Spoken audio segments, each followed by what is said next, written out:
They huddled by feeble fires, shivering in woolen rags, melting snow for warmth, and still survived the coldest nights imaginable.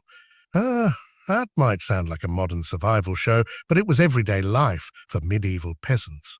In the next few minutes, you're going to discover how they kept from freezing to death, what ingenious hacks they invented with minimal tools, and why their winter strategies still fascinate survivalists and historians today. Picture a winter night in the 13th century. No central heating systems, no reliable weather forecasts, only a thatch-roofed cottage, a crude hearth, and perhaps a few thin wool blankets. Temperatures plunged below zero in much of Europe, and these peasants, farmers, labourers, mothers, didn't just endure the cold, they fought it day after day.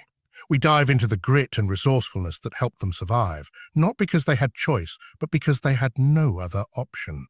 Let's start with the fire. It was more than a warmth source. It was their lifeline.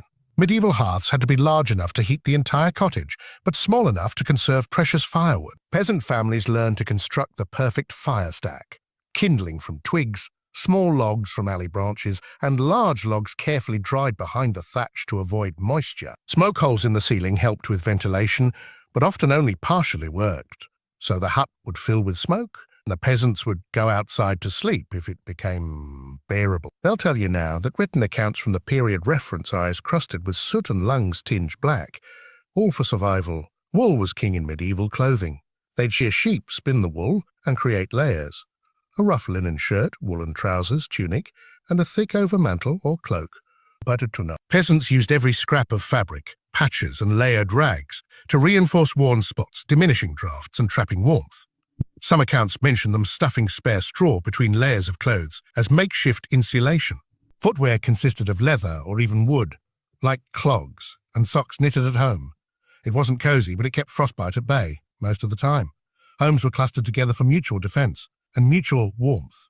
Peasant villages in northern Europe arranged cottages close enough that if one fired up their hearth, neighbours could benefit from the radiant heat so long as their walls were thin. Some traditions recorded neighbours inviting each other in during bitter nights for communal warmth, storytelling and sharing of hunkered-down meals. When a clustering of cottages caught fire, it was a disaster, but in normal winters, close quarters offered critical infrared benefits. What about bedding? Beds were often just wooden benches or platforms raised a foot off the dirt floor, covered in straw mattresses. At night, they piled on furs, feathers, or thick wool blankets. Straw served multiple purposes: softness, insulation, and a bit of compost after the straw wore out. Adults and children slept together in the same bed to share body heat. Isn't that how we sometimes huddle our pillows and pets to stay warm? The peasants were doing the same with their children, and sometimes even the family goat. Every warm body mattered. Yet these rudimentary setups still left them vulnerable to the cold that sneakily crept in through cracks and gaps. So they got crafty. Windows were just small glass panes or wattle and daub shutters, prone to leakage. Medieval peasants glued dung and plaster mixtures into window frames as sealant. To reduce drafts, they laid straw or moss around doors, stuffed cloth scraps in cracks, and even made reusable door snakes, thick rolled-up fabrics placed at thresholds to block wind. Some villages had holiday traditions of relining every door before winter with fresh straw. What's fascinating is how these common people created insulation from unexpected sources. Before trees were over-harvested, they'd gather rushes, plant stems to layer on walls and roofs. Sometimes they'd plaster walls with mixtures of mud, straw, and animal hair, what we'd call cob, to reduce wind infiltration by up to half. The same mud insulation techniques are still used today in natural building projects. Peasants didn't call it a green building. They called it a life. Now winter isn't just cold, it's darkness. Growing seasons stopped and days shrank. People had to stay active to stay warm. Seasonal work like chopping firewood, repairing fences, weaving and food preservation kept their bodies warm and minds active. And they slept during the darkest hours, rising with the sun to maximize daylight outside. Heat wasn't just a fire, it was motion, purpose, and routine. Let's talk about nutrition. Winter food was essential for heat. Peasants stored root vegetables, grains, and salted meat. Stews, porridges, and soups were staples, nutritious, filling, and warming. Drinking hot ale or posset, a milk-curdled drink, helped raise their internal temperature. Even eating small, frequent meals of warm porridge could have a greater effect than just sitting by the fire. They knew tangible thermodynamics. The body burns calories to generate heat, so a hearty soup meant survival. What about water? Frozen water was a problem. They melted ice near the hearth or used snow, but sanitation was compromised. Some froze liquids in a shallow basin and let solar warmth or body heat melt them at dawn. It wasn't sanitation best practice by modern standards, but it was how they stayed hydrated. Personal heating devices were simple but clever. The medieval equivalent of hand warmers included hot stones heated by the fire and wrapped in cloth, then placed under blankets. Foot warmers, baking stones or iron pots filled with embers, were tucked under beds. In areas with geothermal activity, monks even built heated floors using steam channels under stone, but for peasants, fire-warmed stones were a portable luxury. Immune systems had to adapt. Colder temperatures weakened the body, so fevers and pneumonia were common. But over generations, low-level exposure bred resilience.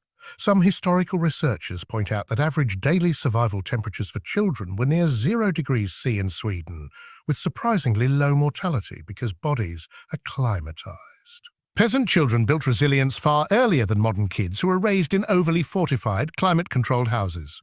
Let's tell a story now. Picture a peasant mother named Ingrid in northern England, 1310 C. She lives with her husband, 2 kids, and aging father. November has just arrived. Their firewood is low. Rain has rotted logs. Snow is expected soon. Ingrid wakes before dawn and kneels before the hearth. She drags the last logs onto the embers. The flames crackle. She wraps her children in spare linens and straw jackets for the day. She sends her husband to saw a nearby fallen oak, knowing any moment the wood might turn to ice. She starts milling barley for porridge. She slices turnips and collects salted pork from their storage chest. She whispers a prayer for strength, for survival.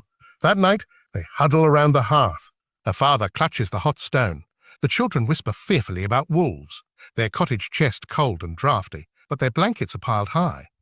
Ingrid tells them stories of St. Bridget, of her own childhood winters, of flame rituals that call forth spring. They drift to sleep, and the wind howls outside.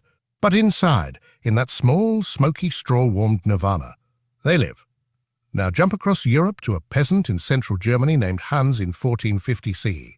He's exhausted from the 100 Years' War, but winter is his bigger enemy. He builds up the walls around his cottage with extra thatch and adds bales of straw, gleaned from the harvest, to shore up weak corners. He weaves a makeshift door flap using animal skins and ties it at night. He coats his fingernails with tallow to protect against frost. He stores a small candle under a wicker cage to protect it from drafts. And when frost bites, he rubs fat from their lard pot on his cheeks, insulating his skin. It's risky. Too much fat caused inflammation. But it worked enough, and Hans survived. These stories aren't rare. They're the rule. Across medieval Europe, peasant ingenuity in confronting cold-shaped clothing, housing, diet, and community. Seasonal festivals like Yule involved lighting bonfires in fields on winter solstice, both symbolic and practical. Masks of straw and feathers were worn to frighten away winter spirits, or perhaps to draw neighbours to share warmth in communal revelry. What we see is community survival, not just individual endurance. But not everyone survived. Mortality surged in brutal winters. The 1315-17 famine, triggered by crop failures over successive years, was compounded by cold, and millions died. Yet for those who survived, these innovations mattered. They weren't luxury, they were lifelines. So why does this matter today? We're no longer huddling in straw-lined huts, but modern survivalists look back at these techniques. Many rural off-grid communities still use straw, bale insulation, stone bed heating, layered clothing, communal living to reduce heating costs. Natural builders cite medieval earthen walls as examples of carbon-neutral, efficient homes. Backpackers and hikers take lessons from them, layering portable heat stones, hot drinks, and moving to stay warm. And cold climate military units train using similar stomach-warming soups and heat retention strategies. The medieval peasant's cold-weather toolkit, a well-stoked hearth-layered wool, straw insulation, hot stones, and community networks, teaches us about adaptation, resilience, and simplicity. We live in a world that demands technological wizardry to stay warm, but sometimes the old ways are more sustainable and intimate with the environment. Imagine the courage it took to winter in an unheated hut, depending on your own sweat and ingenuity to survive until spring. And here's a paradox worth reflecting on. People today often fear cold. We have endless heater settings, electric blankets, insulated homes. Yet we lack the deep relationship with cold that medieval peasants had. They didn't just endure, they met it with ritual and storytelling. Imagine storing life lessons in each snowflake and wind gust. That's something we've lost. But we can reclaim it, not by going back exactly, but by respecting the cold, dressing smart, layering systems, building resilience, and knowing that human connection warms more than any fire. Now it's time for action. If you learn something surprising, like how edible fats doubled as skin protectors, or how a fire-heated stone could last an entire night, hit that like button and share this video. Subscribe to explore more history-powered survival tricks and drop a comment. Which medieval hack would you try this winter? I'll feature the best replies in the next video. Also bonus, check the description for a free PDF list of the top 10 medieval cold weather hacks. Download it, print it, and test a few this season. It's cold out there. Our ancestors survived in far harsher nights with ingenuity and grit. Take a moment of gratitude for your heated home. Then ask yourself, what survival skill from the past will you bring into your life today? Stay warm, stay resourceful, and I'll see you next time on this channel where history meets the art of living.